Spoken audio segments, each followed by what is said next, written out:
محمد صلی اللہ علیہ وسلم کے سچے ہونے کی ایک دلیل نہیں ہے، دلائل کے انبار ہیں، اتنے دلائل ہیں.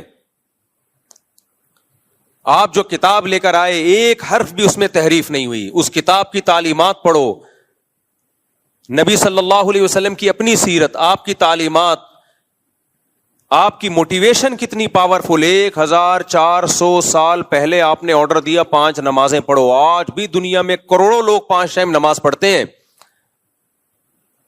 حالانکہ نہ کوئی اسکالر تھے، نہ کسی یونیورسٹی سے فارغ تھے.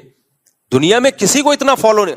ابھی حج کیا ہے 30 20 50 لاکھ روپے لوگ خرچ کر کے جا رہے ہیں. کر کیا رہے ہیں؟ کنکریاں مار رہے ہیں وہاں جا کے، بیت اللہ کا طواف کر رہے ہیں. 1400 سال پہلے اتنی پاورفل موٹیویشن خدا کی قسم کسی جھوٹے کے پاس نہیں ہو سکتی. اس کے لیے سچا ہونا ضروری ہے.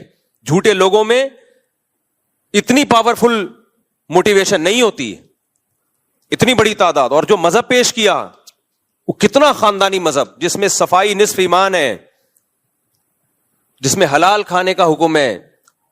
آج پوری دنیا کو آپ کمپیئر کر لو اسلام سے، تباہ ہو گئے، فیملی سسٹم تباہ کر دیا انہوں نے. تو ایک ایک حکم کو دیکھنا شروع کرو آپ.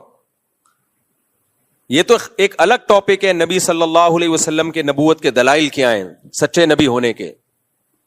حدیثیں دیکھو کیسی محفوظ کی ہیں بھائی. اللہ نے آپ کو نبی بنایا اور آخری نبی، اور اللہ نے کہا کہ یہ جو کہیں گے وہ یہ نہیں کہیں گے. وہ کون کہہ رہا ہے؟ میں. تو اب اللہ کے ذمے تھا نا آپ کی باتوں کو محفوظ کرتے. کیا خیال ہے؟ اگر آپ سچے نبی نہ ہوتے تو اللہ محفوظ کرتا؟ 1400 سال کے بعد بھی ایسا خاندانی محفوظ کیا ہے بھائی. اتنی سی بات صحابی بیان کرتے ہیں کہ آپ کے دونوں دانتوں کے درمیان میں خلا تھا، اس کے لیے بھی سندیں چلتی ہیں پوری پوری. حدثنی فلان قال حدثنی فلان. جس سند کا راوی ہے ان راویوں کے حالات زندگی کے محفوظ ہو گئے.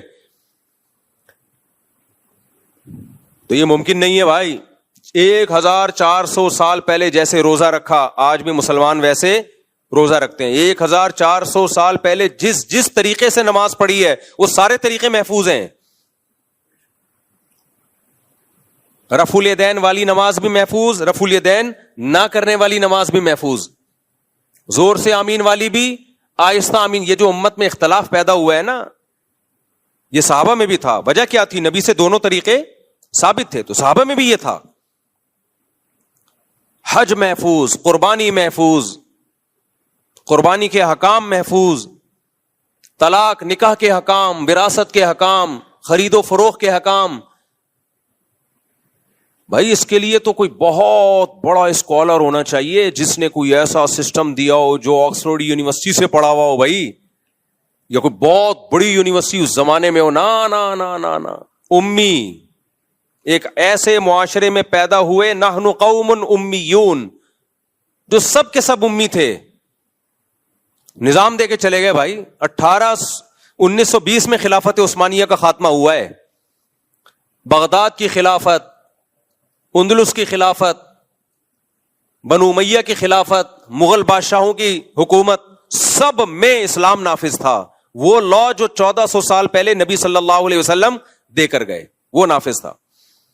سب سے پہلے دنیا میں کوئی ملکی قانون اگر ریٹن فارم میں آیا ہے تو اسلام کا ہے، اسلام کا. اس سے پہلے دنیا میں ریٹن فارم میں قانون نہیں ہوتے تھے، چند ایک جزیات ہوتی تھی. یہ تو یورپ میں اب جا کے شروع ہوئے، یہ 400-500 سال پہلے اندھیروں میں ڈوبے ہوئے تھے.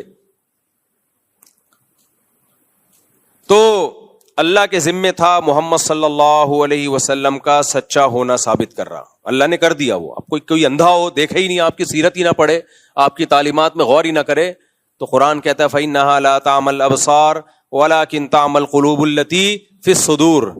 آنکھیں اندھی نہیں ہوتی، وہ دل اندھے ہو جاتے ہیں جو سینوں میں چھپے ہوئے ہیں. تو اب اگر محمد صلی اللہ علیہ وسلم اللہ کا کلام پیش کر رہے ہیں، خود بھی دعویٰ کر رہے ہیں کہ موت کے بعد زندگی ہے، اور صرف وہ دعویٰ برائے دعویٰ نہیں ہے، آپ کی پوری زندگی بھی اسی دعوے کے حساب سے ہے.